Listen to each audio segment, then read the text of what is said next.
I lost over $70,000 on my latest and most exciting Ferrari ever. So let's talk a little bit about what happened to the SF90 market and what should you know if you're looking to purchase one, because today we are saying goodbye to my fourth SF90. This car has a $700K MSRP. Now that's pretty impressive. And if you didn't follow the channel before, didn't see when I bought this car about 2 years ago, pretty incredible car. This was my fourth. I've had 2 coupes, 1 Spider, and this is the actual fourth. Every carbon option possible, inside out, spectacular Fiorina package with carbon fiber wheels, Rosso Mugello paint, which is unbelievable on this car. This was a car that I ended up buying used, paying over sticker, because all the other ones I had spec'd when I received them, I couldn't do this spec, and I wanted this color. I was madly in love with it. And so falling in love with cars makes you lose money. If you follow anything I teach at Exotic Car Hacks, you should know that. If you don't know what Exotic Car Hacks is, make sure you click the link in the description and actually learn how to buy your first exotic car without losing any money. And if you want to join our community of over 22,000 people, it's the second link. We're the largest exotic car community on the internet and are real car buyers and have some of the greatest discussions around car buying in there. Now, I think this is the most stunning design Ferrari has ever pulled out of their ass, and I hate Ferrari, so for me to say that says a lot. There's definitely a lot of issues with the SF90 from going digital, not the hybrid system, but rather all the digital gauges, the digital steering wheel. It's annoying. I bitch about it on the 296 as well, which I thought was a complete ugly step cousin to this car, and for some reason that I think it just sounds a little bit better, and it's just stupid. But it's balls fast. It's good. Now it's gonna maybe scare you a little bit, so don't get too scared.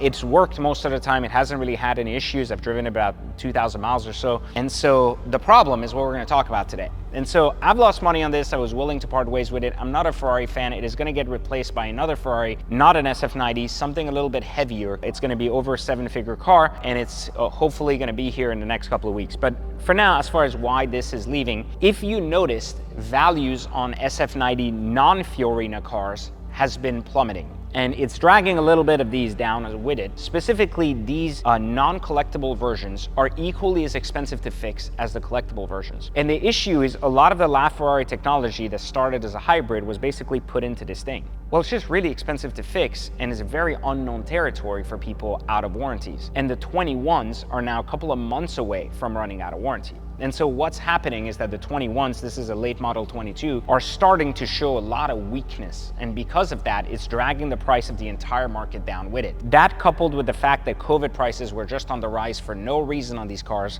as this is a first generation hybrid, and in addition to that, this was not a numbered car and not a special car in that regard. And while I still think long-term the SF90 is a great car, because not only it's a 1 generation car as of now, but it's also a superb design and a very exciting platform for Ferrari, I believe that temporarily values are still going to come down a little bit further, especially as a year goes by, and then some 22s and later some 23s will be impacted. But generally speaking, as a car, spectacular. As an actual buy, if you're going to invest in one, you should 100% invest in a very highly optioned Fiorina car with as many options as you can. And you should also consider the fact that if you can get a historic or exciting color, it is much more likely to be holding much better value than an average black or red car.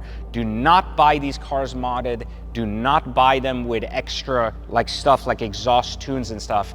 It is already going to void your warranty and already put you in a situation where the resale will be absolute trash.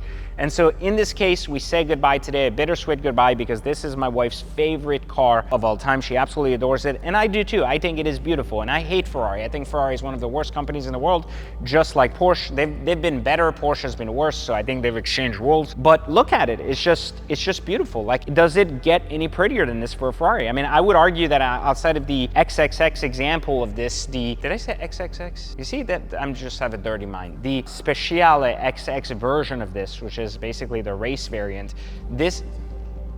What is XXL? No, it isn't. It's just shirt size. Dude, you're confusing your shirt size with what's on your computer. Something's wrong with you. Anyways, forgive our intrusion here in the middle of our YouTube video again, whatever. Anyways, we're talking about this, not what's on your computer or in your closet. So what was I saying? Anyway, guys, that's it. Just if you want to learn more about good stuff like this, not about Reggie's size, just make sure you like, subscribe, turn on notifications, and let me know in the comments if this was indeed the prettiest SF90 you've seen or not. I love your comments. I love to reply back. If you're a dick, I reply back with the same level of dick back to you. Otherwise, everyone else, you're welcome to comment. And make sure you, of course, click the links and join us at Exotic Car Hacks. I'm gonna go figure out why Reggie's weird, and I'll get the same level of dick. Like what? See you guys next time for Exotic Car Hacks. You know, everyone knows me as this car guy. I'm a big car collector. I love cars, and more importantly, they know me for making good decisions, gaining in and out of cars in order to maximize my return. But what if I told you that one of the ways I was able to buy all these cars has been by trading watches? But I'm not here to tell you about my other company, Watch Trading Academy. Instead, I'm here to tell you about a question I get asked at Watch Trading Academy a lot, which is, how do you sell watches confidently and, more importantly, in a safe manner online? Simply put, I use this company called repairs.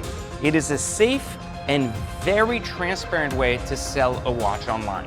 Not only do they handle the whole transaction from A to Z, but they make it safe for both the buyer and the seller. And because they really cater to real buyers and not just other watch traders, as a seller, you're always getting a great premium on a watch, especially when you're selling it. And as a buyer, you never know when you can find a great deal. So definitely check them out at grailz.com. They're an incredible company, and they've been the best place to safely buy and sell luxury watches. Grailz, buy and sell iconic timepieces.